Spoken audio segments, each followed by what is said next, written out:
여러분, 우리가 저축을 더 많이 하면 정말 우리나라는 더 부유해질 수 있을까요? 만약 그게 사실이라면 과연 영원히 더 빠르게 성장할 수도 있는 걸까요? 오늘은 거시경제학의 아주 핵심적인 질문이죠.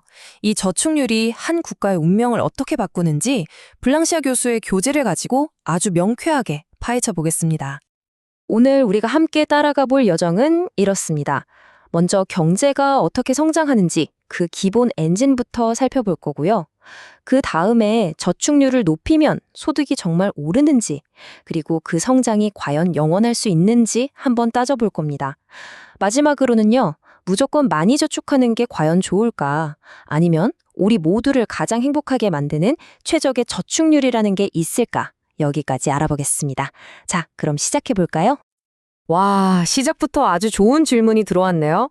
저축을 많이 하면 영원히 더 잘 살게 될까요? 이거 어찌 보면 너무 당연한 말 같잖아요. 그런데 경제학적으로 파고들면 정말 흥미로운 답이 숨어 있습니다. 오늘 강의는 바로 이 질문에 대한 답을 찾아가는 과정이라고 생각하시면 됩니다. 자, 그럼 경제 엔진부터 한번 들여다보죠. 원리는 아주 간단해요. 한 나라가 만들어내는 총 생산량, 이걸 경제학에선 산출이라고 하는데요. 이건 결국 공장이나 기계 같은 자본이 얼마나 쌓여 있느냐에 따라 결정됩니다.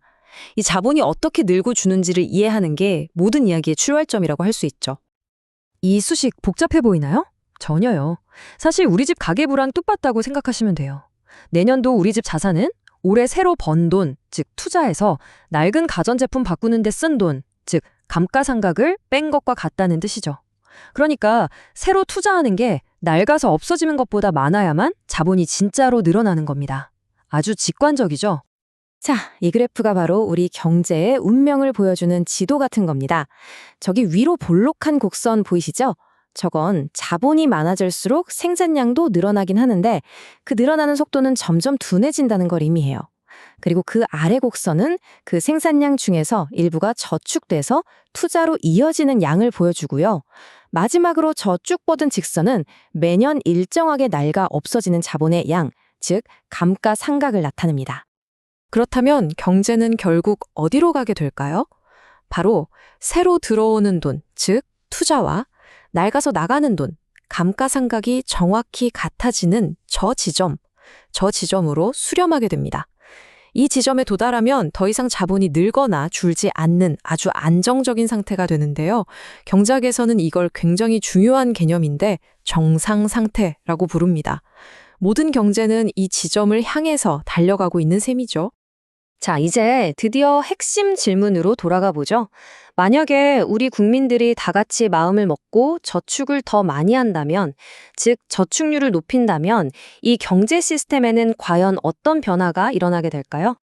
저축률이 높아진다? 그럼 당연히 같은 소득으로 더 많은 돈을 투자할 수 있게 되겠죠? 그 결과 그래프에서 투자 곡선 자체가 이렇게 위로 이동하게 됩니다. 자, 이제 보세요. 매년 낡아 없어지는 자본보다 새로 쌓이는 투자가 훨씬 더 많아진 상태가 된 겁니다. 그래서 결론이 뭐냐? 이게 핵심입니다. 투자 곡선이 위로 이동하면서 경제의 최종 목적지, 즉 정상 상태 자체가 더 높은 곳으로 이사를 가는 거예요. 결국 우리 경제는 더 많은 자본과 더 높은 소득을 갖게 되는 거죠. 그러니까 저축을 더 많이 하면 장기적으로 더 부유한 국가가 될 수 있다는 말이 맞는 겁니다. 자, 그럼 이제 저축하면 부자 된다 하고 답이 나온 것 같죠? 그런데 아까 우리 학생 질문 기억하시나요? 영원히 더 잘 살게 되냐는 거였잖아요.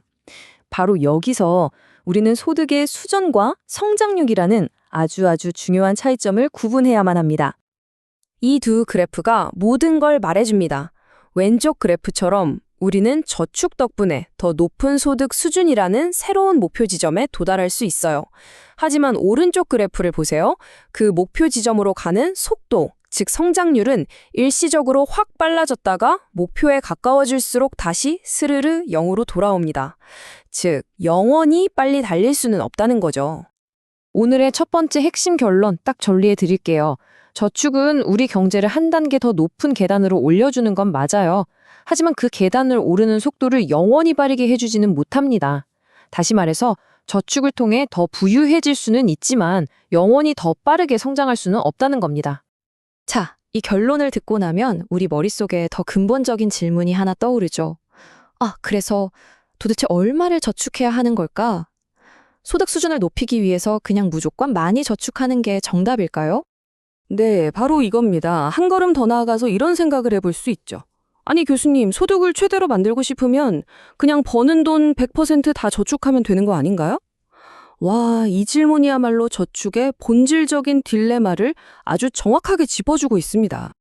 자, 극단적인 상황을 한번 상상해 보자고요. 저축률이 0%예요.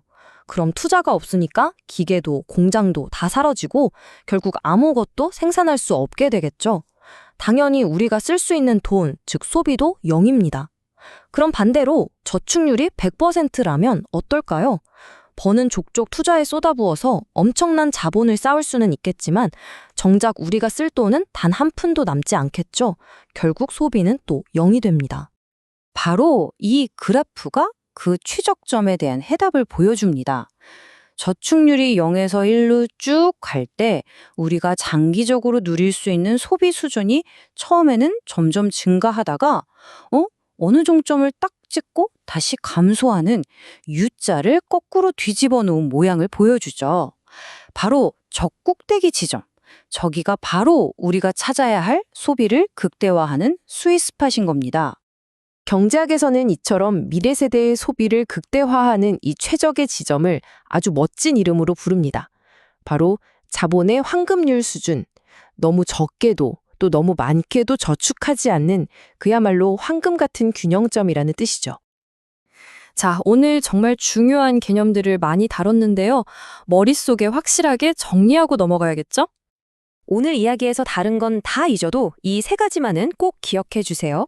첫째, 모든 경제는 결국 투자가 감가상각을 딱 상쇄하는 정상 상태라는 균형점으로 수렴합니다. 둘째, 저축률을 높이면 더 부유해질 수는 있지만 영원히 더 빨리 성장하는 건 아닙니다. 즉, 소득 수준은 올리지만 성장률은 못 올린다는 거. 마지막으로 국민의 소비를 극대화하는 최적의 저축률, 즉 황금률이 존재한다는 사실입니다. 오늘 우리는 저축이 경제에 미치는 영향을 배웠습니다. 하지만 이건 결국 오늘의 우리를 위해 얼마나 쓸 것인가, 그리고 내일의 후손을 위해 얼마나 남길 것인가 라는 질문으로 이어집니다. 현 세대의 소비와 미래 세대의 복지 사이의 균형점, 이 경제 이론 너머에 있는 윤리적인 딜레마에 과연 정답이 있을까요? 한 번쯤 깊이 생각해 보시길 바라면서 오늘 설명을 마치겠습니다.